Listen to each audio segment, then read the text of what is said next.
मुख आवरिले पाहिन श्रीमुख आवरिले तुळशी हार काचे पितांबर तुळशी हार पितांबर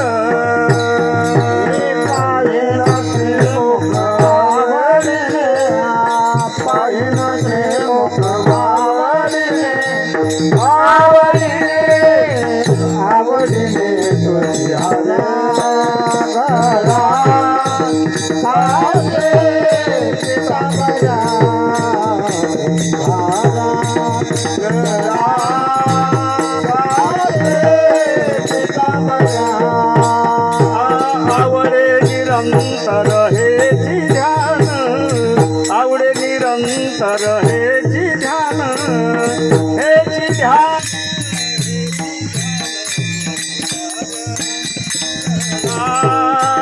काजे विदांबर तुळशी हार काजे विदांबर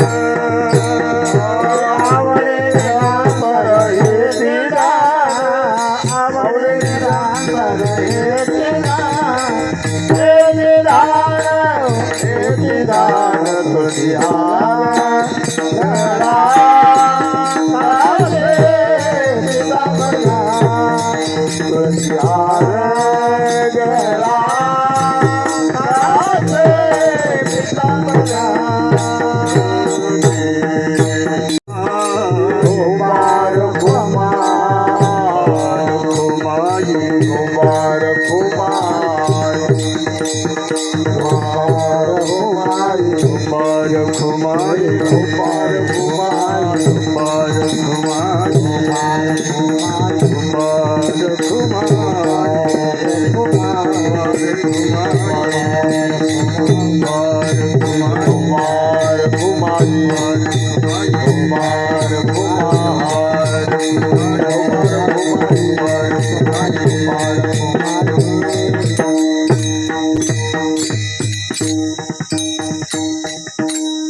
लोचनी रूप पाहता लोचनी रूप पाहता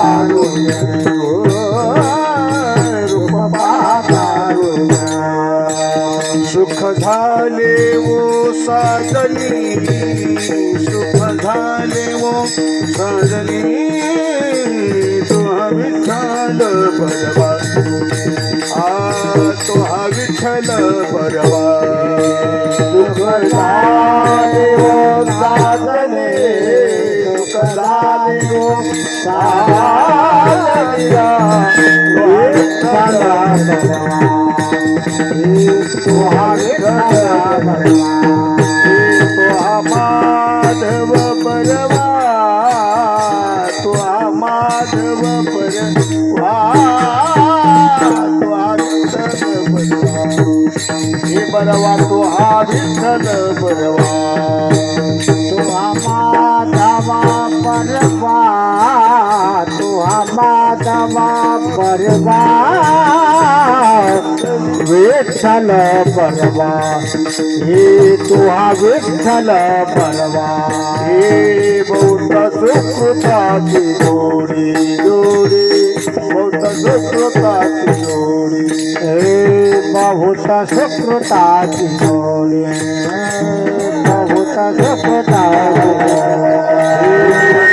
विठ्ठली आवडीला म्हणून विठ्ठली आवडीला तुहा विठ्ठल बरवा हे बरवा तुहा माधव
आईशी कळवळ्याची जाती करीला भाविन प्रीती पोटी भार वाहे त्याचे सर्वस्व ही साहे आईशी कळवळ्याची जाती करीला भाविन प्रीती तुका म्हणे माझे तुम्हा संता बरी बोझे आईशी कळवळ्याची जाती करीला भाविन प्रीती विठाला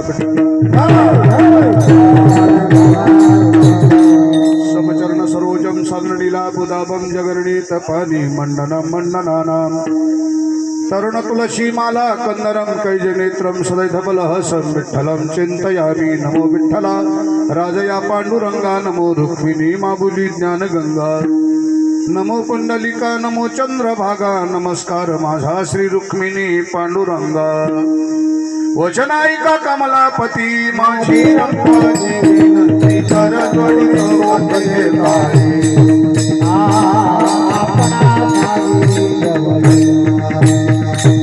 वचनायिका कमलापती माझी रंगाची विनंती कर त्वरित वाटे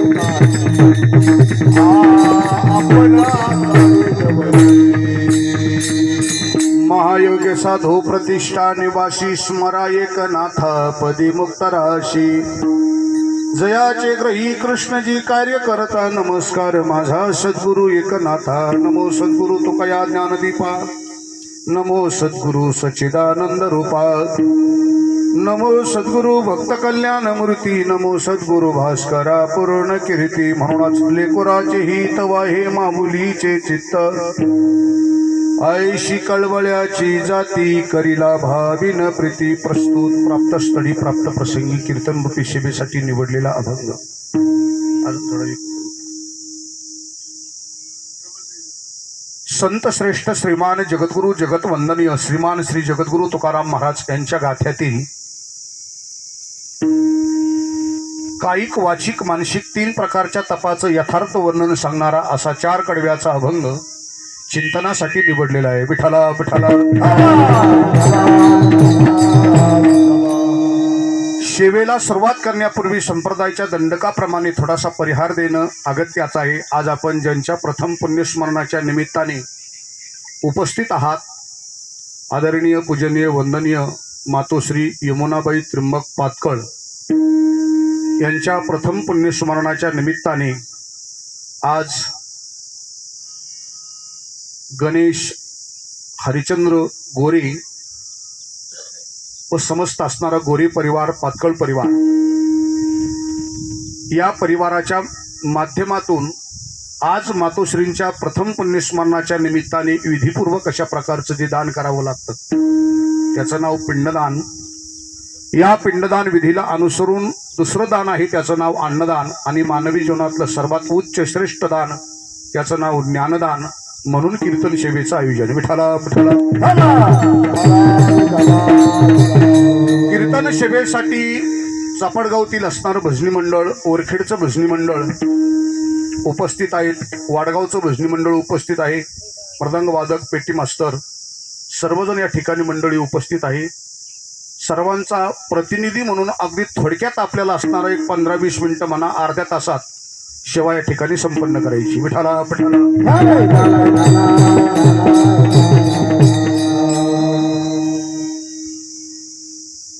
ज्यांच्या प्रथम पुण्यस्मरणाच्या निमित्ताने आपण उपस्थित आहात, एक असणारं संप्रदायातलं भजनातलं असणारं व्यक्तिमत्व. वास्तविक पाहता पातकळ परिवाराचा जर असणारा, संप्रदायाची असणारा जर संबंध आपण पाहिला, तर या पातकळ परिवारांचा असणारा परमार्थिक वारकरी संप्रदाय फार मोठा असणारा संबंध. विठाला विठाला. आणि गोरे परिवार सुद्धा असणारा हा वारकरी संप्रदायाच्या असणाऱ्या निगडीत असणारा परिवार. सुंदर प्रकारचा असणारं जीवनात अशा प्रकारची साधना त्यांनी केली. भजन संध्येवर असणारं विशेष पद्धतीचं महत्त्व दिलं गेलं. आणि भजन करण्यासाठी तुकोबाराय सांगतात, माझ्या वडिलाची मिराशिगा देवा, तुझी चरण सेवा पांडुरंगा. पातकळ परिवाराच्या बाबतीत असणारं, गोरे परिवाराच्या बाबतीत, भजनाच्या बाबतीत वेगळं बोलण्याची काही आवश्यकता नाही.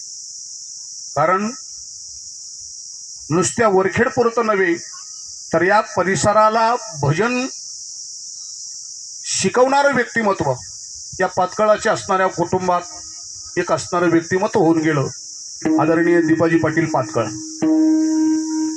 नुसत्या गावापुरतं नव्हे, तर आजही असणारा दीपाजी भाऊचं नाव या परिसरात गाजलं जातं. एक भजन संगीत असणारं, विशेष पद्धतीचं स्थान दिलेलं असणारं या व्यक्तीनं दिलेलं योगदान आणि त्याच परंपरेतला असणारा हा परिवार. म्हणून या मातोश्रींच्या दशक्रिया विधीच्या निमित्ताने या गोरे परिवाराच्या, पातकळ परिवाराच्या वतीने कीर्तन सेवेचं आयोजन करण्यात आलं. आणि कीर्तन सेवेसाठी अभंग निवडलाय तुकोबाराईच्या गाथ्यातील. तुकोबाराई या अभंगाच्या माध्यमातून कायिक, वाचिक, मानसिक 3 प्रकारचे तप या ठिकाणी सूचित करतात. अर्थात मातृदेवतेच्या आणि पितृदेवतेच्या सेवेचं असणारं फल तुकोबाराई या अभंगाच्या माध्यमातून सूचित करतात. विठ्ठला विठ्ठला.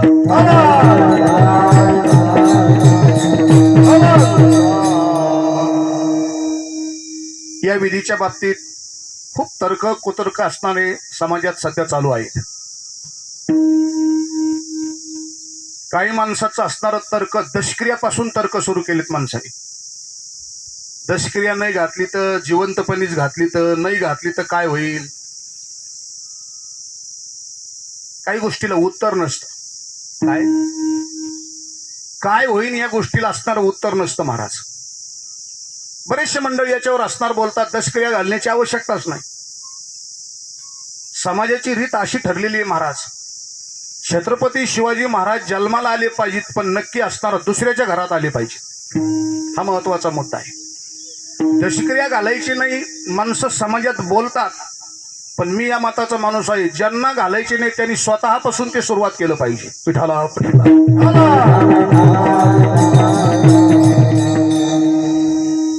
आपल्याकडे बुद्धीची निश्चितपणाने आपल्याला असणारी घमेंड आहे. आपल्या असणारं आपण विद्वान झालेलो आहोत, आपण बुद्धिवान झालेलो आहोत, इथपर्यंत बरोबर आहे.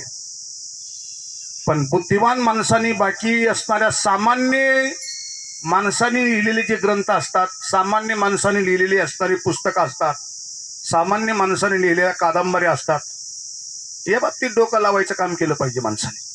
काय पण संत साहित्यातले जे असणारे अभंग आहेत, संत साहित्यातले ज्या ओव्या आहेत, या ओवीच्या बाबतीत, अभंगाच्या बाबतीत शक्यतो माणसाने डोकं लावण्याचा प्रयत्न करू नये. विठाला विठाला.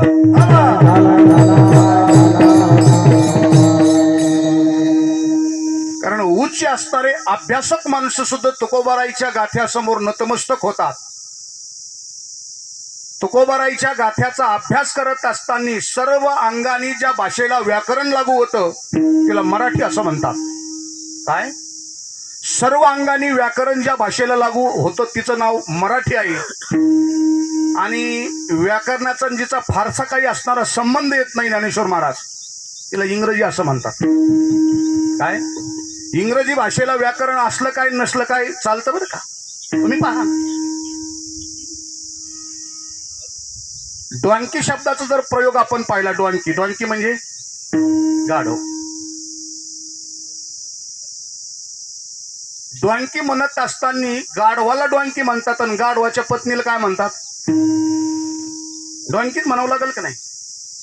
पण तसं नाही. आपल्याकडे जर असताना मामाला आवाज द्यायचं म्हटलं तर मामा म्हटलं की पुलिंग लागू होतं, आणि मामाच्या पत्नीला आवाज द्यायचं म्हटलं की स्त्रीलिंग लागू होतं. म्हणजे मराठी भाषा इतकी काही असणाऱ्या व्याकरणाने नटलेली आहे महाराज, की असणारं फार असणारं मराठीच्या बाबतीत ज्ञानोबाराय वर्णन करत असताना माझा मराठाच बोलो कौतुके, अमृताशी पैजा जिंके ये मराठीची नगरी, ब्रह्मविद्येचा सुकाळ करी. आता मराठी शब्दाचा अर्थ अशा पद्धतीने घेऊ नका, जातीवाचे घेऊ नका. जगाच्या पाठीवर सर्वात महत्वाची, श्रेष्ठ, अद्भुत, रूपवान, देखणी, सुंदर असणारी भाषा जर कोणती असेल तर तिचं नाव मराठी आहे. विठ्ठला विठ्ठला.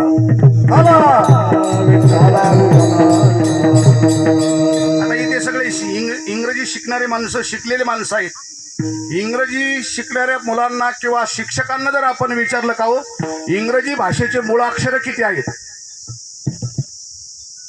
काय इंग्रजी भाषेचे मूळाक्षर किती आहेत, चटकन कोणीतरी सांगू शकतो की टपकन सांगेल महाराज 26 अक्षर आहेत. अगदी बरोबर आहे तुमचं. पण याच प्रसंगी एखाद्या व्यक्तीला जर विचारलं का हो मराठी भाषेचे मूळाक्षर किती आहेत, बराच वेळ शिक्षकाला सांगायला लागतील बरं का पातळू. शिक्षकाला, बाकीची मंडळी तर सांगायला वेळच लागल, पण जे शिक्षक शिकवतात त्यांना सुद्धा मराठीचे मूळाक्षर किती आहेत हे सांगण्यासाठी बराचसा वेळ लागेल. विठाला विठाला. आणि बऱ्याच वेळाने सांगितल्याच्या नंतर ते बरोबरच सांगतील, आत्मविश्वासाने सांगतो बरोबरच सांगतील असं सांगता येत नाही. काय काही ठिकाणी असणार 38 सांगितलं जातं, काही ठिकाणी 48 सांगितलं जातं बरं का सुखदेव महाराज. पण मराठीचे मूळाक्षर जर आपण पाहिले तर मराठीचे मूळ अक्षर 52 सांगितलेत. 52. विठाला विठाला. हे काय तुम्ही आम्ही 1.5 दमडीच्या माणसांनी कोणी लिखाण केलं नाही. माझ्या निळोबारांनी सांगितलंय, अवघी वर्ण 52 परी, शब्द शब्दाच्या कुसरी. 52 अक्षर सांगितले. इंग्रजी भाषापेक्षा मराठी भाषा ही दुप्पट मोठी आहे. बरोबर. इंग्रजी भाषेतला एक अनुस्वार, आपलं मराठी भाषेतला एक अनुस्वार गेला तर घोटाळा फार मोठा होतो.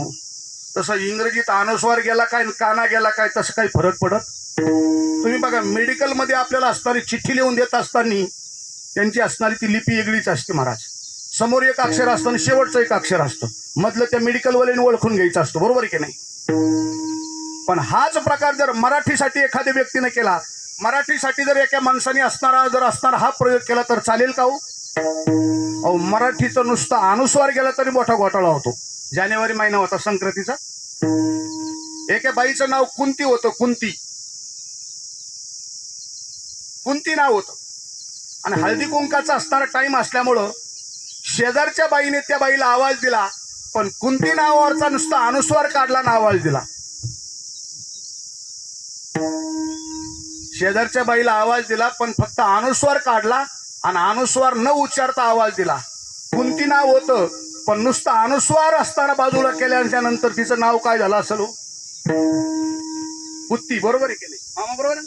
कुत्ती. आता खरं सांगा, कुत्ती म्हणून जर आवाज दिला असला तर हळदी कुंकू झाला असेल का धाराधारी झाली असेल दोघी? एवढा मोठा घोटाळा आहे महाराज. मराठी भाषा इतकी नाजूक भाषा आहे महाराज. आणि आपण भाग्यवान माणूस आहोत की शांतीब्रह्म नाथ महाराजांच्या असणाऱ्या जवळ जन्माला आलेले माणसं आपण आहोत. जगाला तारणारं ज्ञान ज्या असणाऱ्या भूमीत असणारं उगमस्थान पावतोय, नेवाशाच्या जवळ जन्माला आलेले माणसं आहोत. माऊली ज्ञानोबाराईचा जन्म ज्या गावात झाला त्या असणाऱ्या गावाच्या नजीक आपण जवळ जन्माला आलोत महाराज. आणि गोदावरीचा पवित्र कुस आपल्या जवळ आहे महाराज. आपल्यासारखे भाग्यवान माणसं आपण आहोत. कारण पैठण क्षेत्राची ख्याती, पांचाळेश्वरची ख्याती, राक्षस भवनची ख्याती, विज्ञानेश्वर आपेगावची ख्याती आणि माऊलीच्या आपेगावची ख्याती जर आपण पाहिली तर नामदेवरायचा गाथा वाचल्याच्या नंतर करतो की आपण किती मोठे भाग्यवान माणसं जन्माला आलेलो आहोत. विठाला महाराष्ट्राच्या कान्याकोपऱ्यामध्ये सुद्धा अगोदर पैठण ओळखलं जात नाही, अगोदर ओळखलं जातं ती मुंगी. अरे का सातारा, कोल्हापूर, सांगली कोणत्या भागात तुम्ही जा, आपण जर म्हटलो का आम्ही या परिसरातून आलो, सहज माणसं उच्चार करतात मुंगी पैठणच्या आहात का. म्हणजे मुंगी सुद्धा सामान्य नाही महाराज. आता मुंगी सामान्य नाही हे आपल्याला आत्ता कळालं हत्तीला. काय मुंगी सामान्य नाही हत्तीला आत्ता कळालं. मुंगीची आख्यायिका काय आहे महाराज. फक्त मुंगीच्या लोकांना एवढंच माहिती होतं मुंगीमध्ये फक्त लिंब जाळल्या जात नाही, लिंब विकल्या जात नाही. बरोबर आहे ना. पण मुंगीमध्ये लिंब का विकल्या जात नाही, का जाळल्या जात नाही, याचं कारण जर आपण पाहिलं तर ज्ञानोबाराईच्या कालामध्ये समकालीन संत होऊन गेले. माऊलीच्या समकालीन ज्ञानोबाराईच्या समकालीन संत होऊन गेले. तसं पैठण क्षेत्रात ज्ञानोबाराईच्या समकालीन संत होऊन गेले. मानभाव समाजाचे असणारे साधू, त्यांचं नाव चक्रधर स्वामी. बरं का, चक्रधर स्वामी फार मोठा असणारा महात्मा पैठण क्षेत्रात होऊन गेले महाराज. त्याच समकालीन संत होऊन गेले. मुंगी क्षेत्रात त्यांची जन्मभूमी आहे. त्यांचं नाव आहे निंबकाचार्य.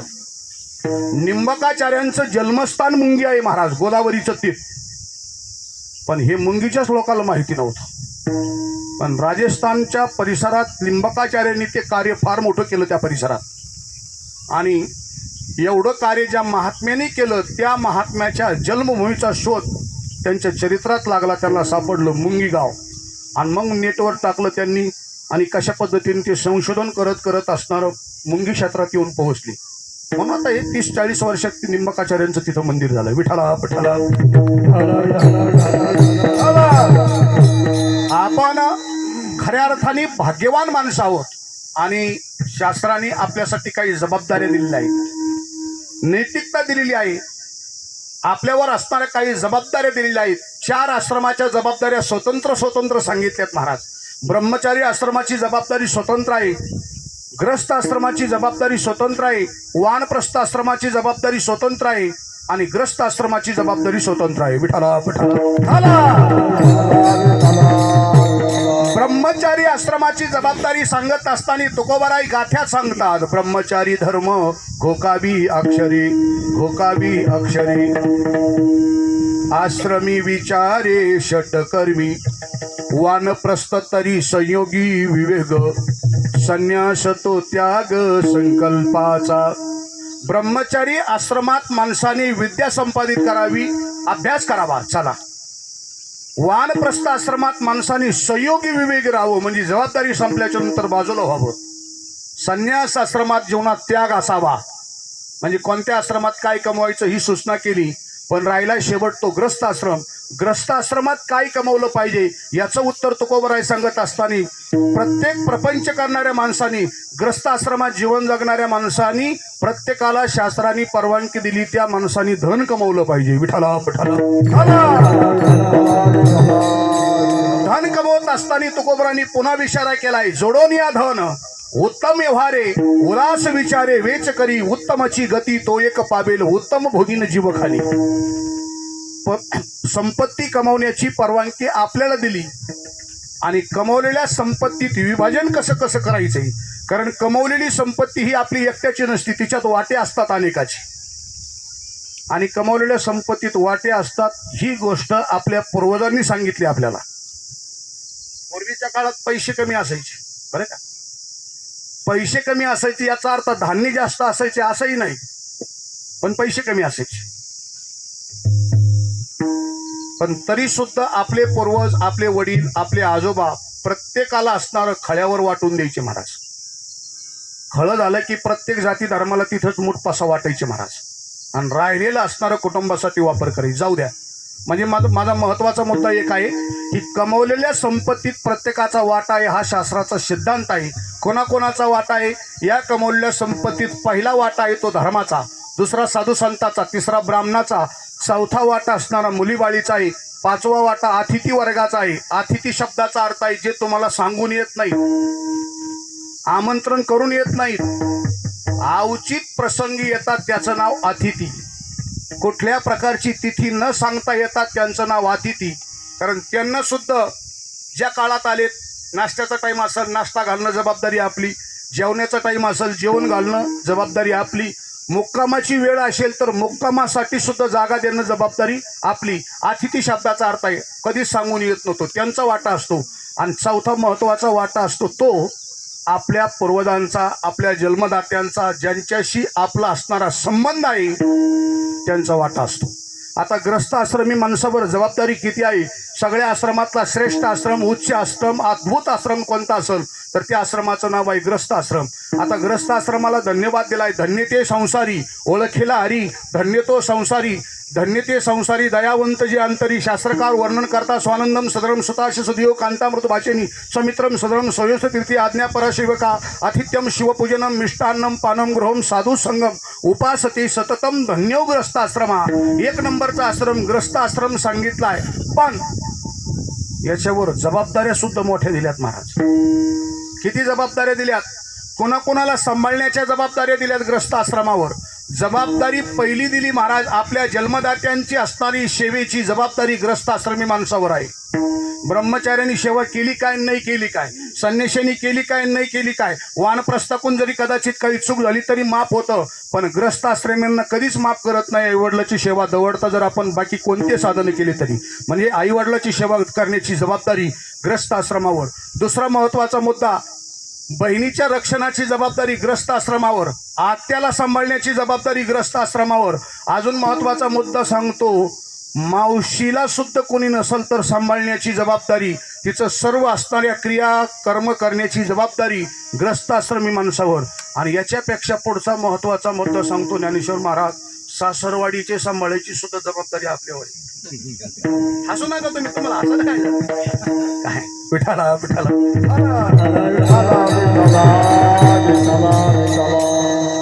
आणि तुम्हाला जर हा विनोद वाटला असेल, दोन्ही पक्ष पाही उद्धराती, दोन्ही पक्ष पाही उद्धराते,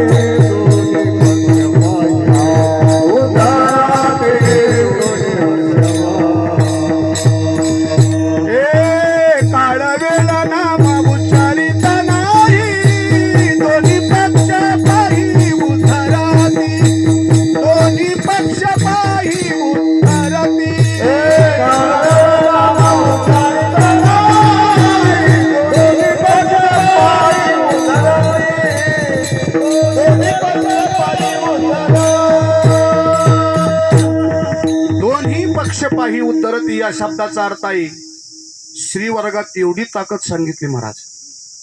पुरुष फक्त उद्धार करून करून एका बाजूचा उद्धार करू शकतो काय, पण स्त्रीकडं दोन कुळाचा उद्धार करण्याची ताकद आहे. दोन्ही पक्ष पायी उद्धरती.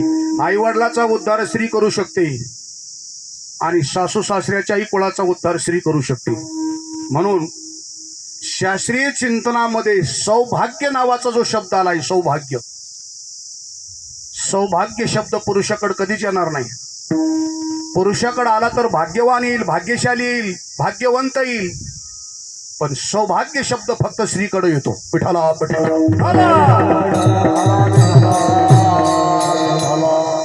आता तुम्ही म्हणाल महाराज सौभाग्य, सौभाग्य म्हणजे काय? सरळ अर्थ आहे. आपण व्यावहारिक भाषेत काय म्हणतो? सौभाग्यवती कोणाला म्हणतो? कुंकू लावते ती सौभाग्यवती, बरोबर आहे का नाही? आता कुंकवानी जर सौभाग्य मिळत असलं, कुंकाच्या एका बोटाने जर सौभाग्य मिळत असलं, सौ शब्दाचा अर्थ 100, एका कुंकाच्या बोटाने जर 100 पटीचं भाग्य मिळत असेल तर पंढरपूर परिसरात केम नावाचं एक गाव आहे. त्या केम नावाच्या गावामध्ये 2-2 एकराचे कुंकाचे गार्डन आहेत बरं का त्या शेठजी लोकांची. आम्ही मागे आता कार्यक्रमाला गेलो, 2 एकराचं गार्डन कुंकाचं नुसतं कुंकाने भरून ठेवले. मला तिचा शब्द हा आठवला. म्हणलं कुंकवाच्या एका बोटाने जर 100 पटीचं भाग्य मिळत असेल तर या शेठजीकडे किती पटीचं भाग्य असेल मग? बरोबर आहे का नाही? कुंकू सौभाग्य नाही, परत ऐका, कुंकू हे लेणं आहे. आणि सौभाग्य ही कृती आहे. म्हणून तुम्ही पूर्वीच्या काळातल्या जुन्या महिलाला विचारा, कुंकू लावत असताना त्या काय म्हणायच्या? कुंकू लेते. काय? कुंकू लेणं आहे आणि सौभाग्य ही कृती आहे. सौभाग्य कृती सांगितली. स्त्रीकडे सौभाग्य शब्द का आला हा माझा मुद्दा आहे. समाजातली खरी सौभाग्यवती जर कोण असेल तर परत ऐका, जी स्त्री स्वतःच्या आईवडिलाची सेवा करते आणि जी स्त्री सासू सासऱ्याचीही सेवा करते, समाजातली खरी सौभाग्यवती ती असते. एक जण मला हळूच म्हणलं खालून, मला म्हणे महाराज, म्हणलं काय? ते म्हणे आईवडिलाची सेवा करते आणि सासू सासऱ्याची सेवा करते ती सौभाग्यवती, आणि जी सासू सासऱ्याची सेवा करीत नाही तिला काय म्हणायचं? म्हणलं गंगा भागीरथी. सोपं आहे ना. आपल्या कुटुंबाचं, आपल्या मुलाबाळाचं खरं हित करणारी असणारी या समाजातले देव कोणते असते तर आपले जन्मदाते आई वडील आहेत, हे लक्षात असू द्या. विठ्ठला विठ्ठला तुम्ही म्हणाल महाराज हे तुम्ही तुमच्या मनाने बोलतात का? मी बोलत नाही. तुकोबाराई सारख्या महात्म्याने अनेक प्रकारचे प्रकरण सांगत असताना आई आणि वडील मुलाचं, कुटुंबाचं, मुलाचं, मुलीचं काय हित करतात याचं उत्तर सांगत असताना पहिलं चरण मांडले महाराज.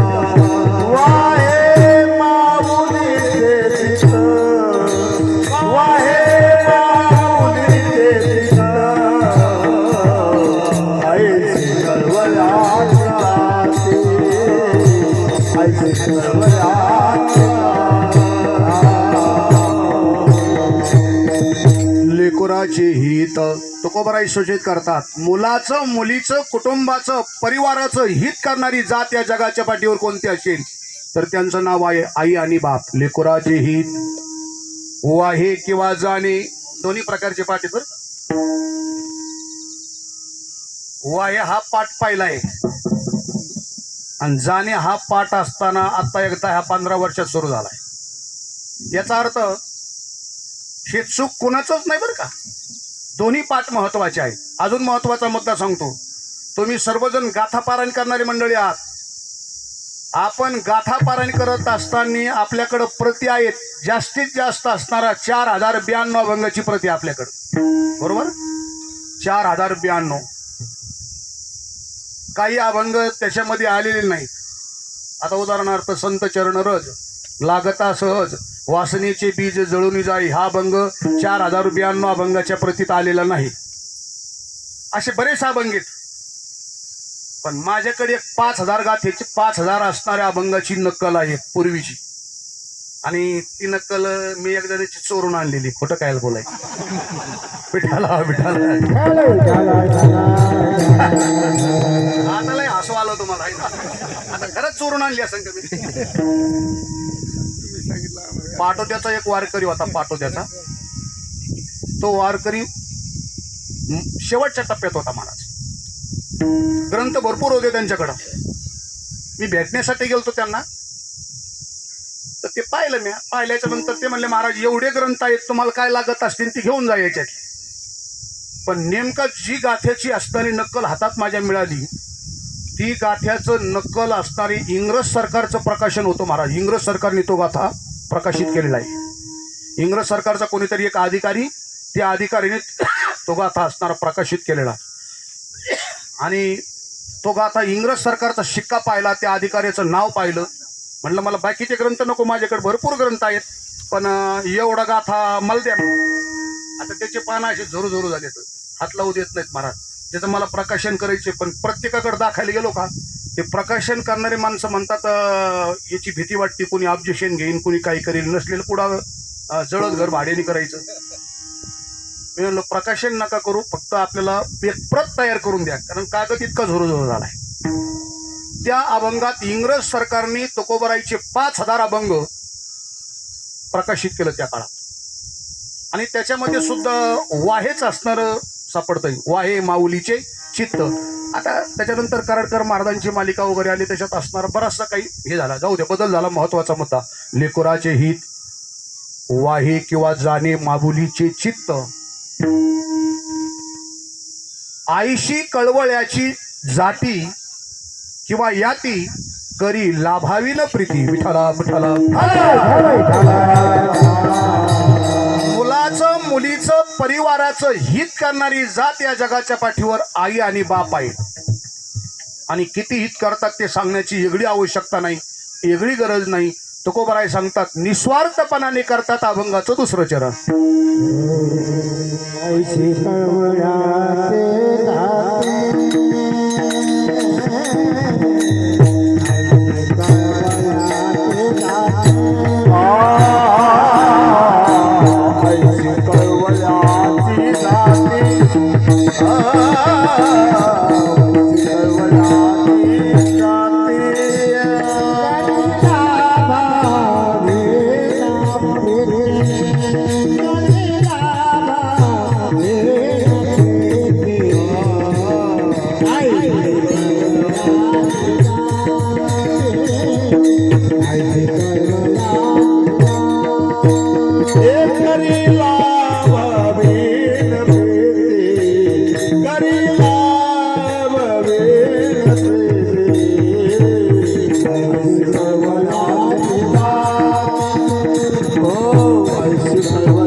जाती करी लाभाविन प्रीती. विठोबा रखुमाई, विठोबा रखुमाई,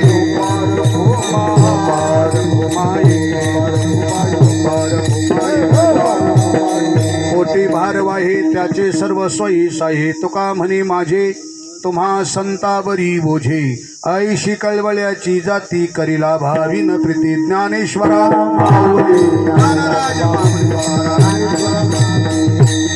माऊली, ज्ञानेश्वरा माऊली,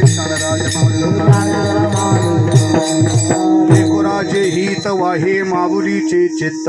ऐशी कळवळ्याची जाती करीला भाविन प्रीती. चारी चरणाचा सरळ सरळ शब्दाचा अर्थ मी आपल्या समोर ठेवला, आणि लय दावे वळण्यात मजा नसते. काय इकडून कोणीतरी सांगावं, महाराज आता आटपून घ्या. शाने माणसं लक्ष नसतं, न सांगता असणारं थांबलं पाहिजे. माणसाला ते ओळखतं सुद्धा आलं पाहिजे बरं का. कारण आपण प्रत्येक कार्यक्रमाला वेळ असते, टायमिंग असतो, महत्व आहे वेळेला, आणि आपण वेळेला महत्व देणारे माणसं आहोत आपण सर्वजण. हो, सर्वात असणारं वेळेला महत्व आपण देणारे आहोत. सगळ्यात आपल्याला वेळेचं लय नक्की भान कळतं. वेळेचं लग्न सुद्धा आपण फार वेळेवर लावतो. आपण वेळेला महत्व देणारी माणसं आहोत. तिकडं पोरं 4-4 घंटे जरी लेट केले तर बरं का हनुमान भाऊ, कोणी काही म्हणत नाही. पण महाराजाला आशीर्वाद आहे, एक जणांनी घ्यायचा ना उरकून, बरं आहे का म्हणून. अरे 3 तास आम्ही येऊन बसलोत ना तिथे, आणि तुम्हाला एवढी अडचण होती तर महाराजाला बोलतात कशाला मग तुम्ही. काय प्रत्येक असणारा समाज आता तळमळीना हे कामं चालू आहेत महाराज. आपण सुद्धा सगळेजण जागृत व्हा. आणि आता कोणी सांगितलं बी नाही सांगितलं तर लग्न आता वेळेवरच लागणार आहे. आपल्या हातातच काय राहिलं लग्न लावायचं महाराज. हा, काउन्सात ओळखून घ्या तुम्ही, आमचे त्यांनी आपापलं. आपल्या हातात नाही राहिलं. उगाच दावे तोडायचं नाही आणि उगाच मोठेपणा मिरवायचा नाही. ते बरोबर सगळं होतं असतं महाराज. म्हणून आपल्याला सगळ्याला लग्नाला जायचंय, धावपळ आहे प्रत्येकामागं. आणि 14 तारीख म्हणजे मे महिन्यातला सगळ्यात मोठा पर्व काळ आहे 14 तारीख आज. कारण शेवट कार्यक्रम आहे महाराज. तसं शेवट नाही, अजून 2 दिवस सुद्धा माणसं ढिले पडत आहे काय तुमच्या म्हणून. ज्याला जसं साधन तसं. म्हणून आपल्याला सगळ्याला असणार धावपळ आहे.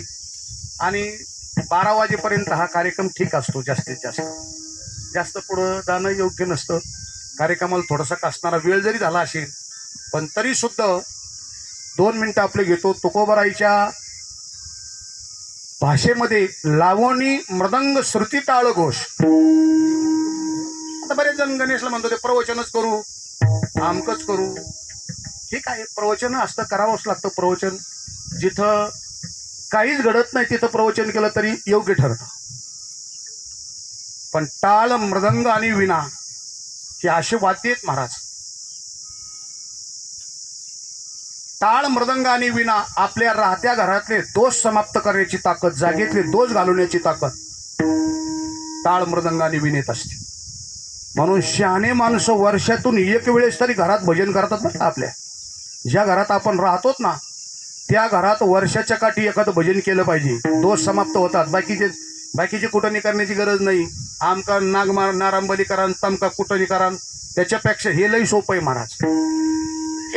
अजून सांगतो, काही माणसं शुद्ध माणसं, आपण घर बांधलं ना तर घरात प्रवेश करण्याच्या अगोदर वास्तुशांतीच्या निमित्ताने कीर्तन आणि भजनाच्या सेवेनेच घरात असणारा प्रवेश करतात. ही काय ताकद असेल या वाद्यामध्ये महाराज. टाळ मृदंग आणि विणा राहत्या घरातले दोष समाप्त करण्याची, जागेतले दोष घालवण्याची ताकद या वाद्यात आहे. मृदंग विणे अपार टाळ घोड लावोनी मृदंग. म्हणून कीर्तनाची सेवा फार महत्वाची असते. महाराष्ट्राच्या भूमीत आपण जन्माला आलेले माणसं आहोत. महाराष्ट्राच्या भूमीमध्ये सर्वात महत्वाची साधनं कोणती असेल तर त्याचं नाव कीर्तन आहे. फक्त कीर्तनाचा दर्जा आम्ही कीर्तनाला ठेवला नाही त्याला कोण काय करणार आहे. आणि कीर्तनाचा दर्जा ढासळण्याला एकमेव कारणीभूत आहे महाराज. प्रत्येक गावागावात असणारा कीर्तनाचा दर्जा खाली जो आला का त्याचं कारण आहे महाराज. सप्त्यामध्ये सप्ताहाचे संयोजक जे माणसं आहेत ह्या माणसाला महाराजांची भजनेची निवड कधीच करता येत नसते. त्यांना काय कळतंय या महाराजाच्या काकडा पाठ आहे का नाही, हरिपाठ पाठ आहे का नाही, काय करतो, जेवतोय कुठं, याचा काही ताळमेळ नसतो. ते बिचारे ते युट्यूबला पाहतात आणि ते महाराजाला बोलवतात. महत्वाचा मुद्दा आहे महाराज. ही जुनी माणसं, जुनं भजनी मंडळ महाराजाला गावात आणायचं म्हटलं तर 4-2 वेळेस कीर्तन ऐकल्याशिवाय गावात आणत नव्हते. म्हणजे महाराजाची परीक्षा घ्यायची. आणि याला आपण जबाबदार आहोत. कीर्तनाचा दर्जा ढासळण्याचं एकमेव कारण आहे फक्त परीक्षक बदलल्यामुळे घोटाळा झालेत महाराज. म्हणून ही आपली नैतिकता आहे, जबाबदारी आहे. म्हणून त्या वास्तुशांतीला कीर्तन का करतात, भजन का करतात घरात, त्याचं कारण आहे. घर उभा राहताना पहिला तर त्या जाग्याचा अनेक प्रकारचा दोष असतो. काय, आता आपण जिथं घरं करतो त्या जागेचा अनेक प्रकारचा दोष असतो. किती प्रकारचा दोष असतो, अनेक पिढ्या तिथे संपलेल्या असतात काही काही जाग्यावर. पहिला दोष तो दोष समाप्तीसाठी भजनाची कीर्तनाची योजना. दुसरा महत्वाचा मुद्दा, ती इमारत उभी राहत असताना त्या इमारतीला वाळू वापरतो, आपण वीट वापरतो, सिमेंट वापरतो, लोखंड वापरतो. हे सिमेंट कुठून आलेलं असतं, वीट तयार होती किती ठिकाणून, किती मसनवाट्यातून ती माती वाहून आलेली असते महाराज. त्याची वीट बनती, त्याच्यात दोष. लोखंडामध्ये दोष. ती इमारत उभी होत असताना, एवढं मोठं काम पूर्ण होत असताना त्या ठिकाणी अनेक प्रकारच्या जीवाची आहुती जाते. जीव मरतात, मुंग्या, किरडे, अनेक असणारे प्राणी, त्यांची असणारी आहुती जाते. मरण म्हणजे अतृप्त होतात ते. आणि अतृप्त आत्मे अनेक प्रकारचे दोष. आणि त्या घरात असणारं कुठल्याच प्रकारची विधी न करता जर माणसं राहायला गेली तर किती प्रकारच्या असणाऱ्या दोषांनी ते कुटुंब विक्त होतं महाराज. म्हणून वास्तुशांती, नवचंडी व्याज. काही माणसं म्हण नाही नाही बामनाचं कामच आहे, बामनाचं महाराजाचं काय बाबा, तेच बो त्यांचं तेच काय. अरे बाबा, हे पुढच्या पिढ्याला भविष्यात त्रासदायक होऊ नये म्हणून आज सावध करा. हे ताकद असते महाराज ब्राह्मणाच्या मंत्रामध्ये. नवचंडी याग, आता ते नवचंडी याग केला का त्याला सुद्धा खर्च लागतो. दिवस गेले, आता नवचंडी याग करायचं म्हटलं कमीत कमी 25-30 हजार रुपये जातात महाराज त्या कुटुंबाच्या माध्यमातून. पण परत करण्यापेक्षा ते अगोदर करणं हे महत्वाचं असतं. म्हणून अनेक प्रकारचे दोष समाप्तीची ताकद या टाळ मृदंग आणि विणेत आहे. म्हणून आज गणेशनी एवढी धावपळ असताना सुद्धा कीर्तनाचं आयोजन केलं आणि मोठं त्यांनी 8 दिवसापासून त्याची जमाजमी होती फार धावपळ. यांना सांग त्यांना सांग. आमचे आव्हानेचे बरोबर ना, आमचे आव्हानेचे भाऊ प्रसाराचा माध्यम प्रचाराचं माध्यम. मला त्यांनी फोन केलता काल. म्हणले बरेचसे महाराज लोक विरोध करतात, मी सुद्धा विरोध करतो या गोष्टीला, पण तुमचं नाव सांगितल्याच्या नंतर म्हणलं काय अडचण नाही, त्यांना बोलून घ्या पिठाला पिठाला. कारण युट्यूबला विरोध करण्याचं कारण असं आहे, मोकळं बोलता येत नाही, बंधनात असतं. आणि माणसं मग काय करतात, ते एखादा पॉईंट, आता आम्ही काय घसरलो कुणी ती पॉईंट पकडायचा बसायचं लांबण लाईन. त्याच्यामुळं पण गणेश म्हणलं काय नाही, त्यांना बोलून घ्या म्हटलं तुम्ही, कारण संबंध आहे त्यांची आमची सगळेच असणारी मंडळी या ठिकाणी आपण उपस्थित आहात. आमच्या संभाजीरावची संशेष टीम सर्वांना या ठिकाणी कोटी कोटी धन्यवाद देतो. या कीर्तन सेवेतून जो पुण्यसंचय निर्माण झाला असेल, मातोश्री रुक्मिणीबाई त्रिंबक यमुनाबाई त्रिंबक पातकळ या मातोश्रीला या ठिकाणी अभिवादन करतो. उपस्थित भजनी मंडळीला नमस्कार करतो. श्रोते मायबापांना अभिवादन करतो.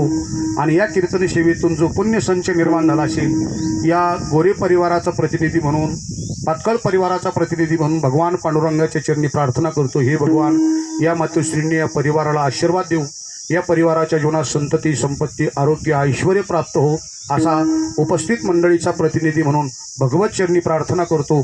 आणि सेवेला याच प्रसंगी पुनराम देतो. म्हणा शेवटचा.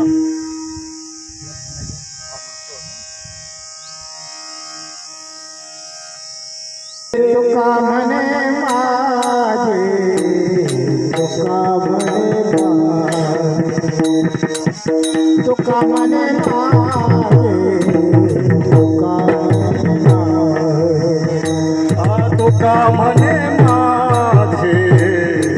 तुका म्हणे माझे, तुका म्हणे माझे, तुका म्हणे माझे, तुका म्हणे माझे, तुका म्हणे माझे.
Ah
उपस्थित सर्व आलेल्या मंडळीला गोरे परिवार पातकळ परिवाराच्या आग्रहाचं असणारं निमंत्रण आपण सर्वांनी भोजन केल्याशिवाय जाऊ नये ही आग्रहाची असणारी विनंती आहे.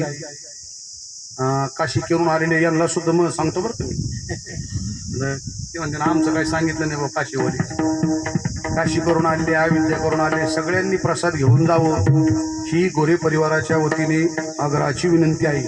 आणि या ठिकाणी पुन्हा वरखेड सापडगाव वाडगाव सर्व भजनी मंडळ या कार्यक्रमासाठी उपस्थित राहिले. या भजनी मंडळांना सुद्धा पुन्हा अभिनंदन करतो आणि शेवेला या ठिकाणी पूर्ण राहतो. विठ्ठल जय जय